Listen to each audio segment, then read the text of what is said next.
Okay, bread and butter. Bread and butter is kind of what you need every day in order to make sure you can pay the bills and, keep it going. Okay, they're maybe not your most profitable ones, but they're good and they provide you, they need your service. Now, here's my bread and butter. Remember, my ideal was billion-dollar people, 1,000 people in it, a billion-dollar company, 1,000 people in it. Now this changes. Now my bread and butter is at least a $10 million company with 10 employees.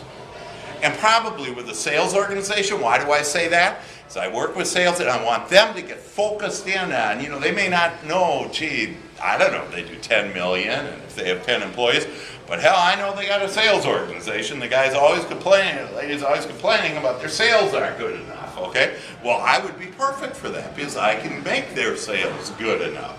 So, again, back to bread and butter. So, sales organization, of course, a management team, sales organization, customer service, and then looking at, I went to dollar volume. Also, if they're profitable.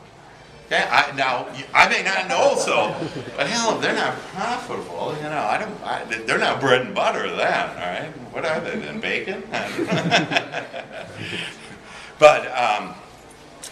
So I'd like you to write down right now who your bread and butter client is. Understand the difference? Ideal client, and you want to start that with with your referral partner because you'd ideally like to have that ideal client.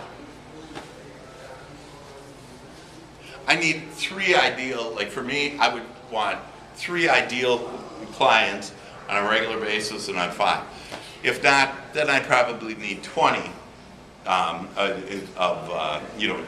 Clients, bread and butter clients, 10 million. Anybody want to share with me your bread and butter client? Our bread and butter client is pretty straightforward. It's just an accredited investor with $250,000 or more of net worth. Perfect. Now, see, that one I love too because it's right down to $250,000 right of net worth. And then they say, oh yeah, I know so-and-so. It's half of the people everyone in here knows. See, there you go. And that just opens it all up. And again, you need more of those than your ideal. A lot more of those than the ideal. Because one ideal could be, 10, 20 of the bread and butter, right?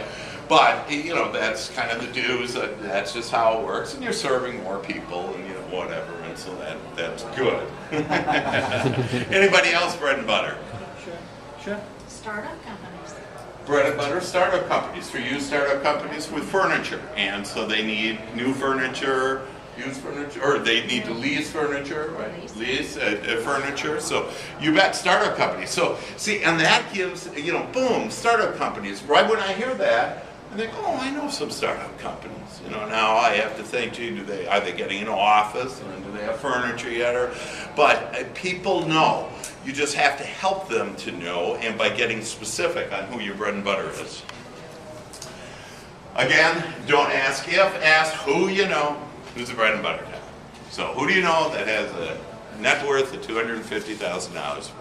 Who do you know that is a startup company, that's starting up a company and it requires an office with furniture?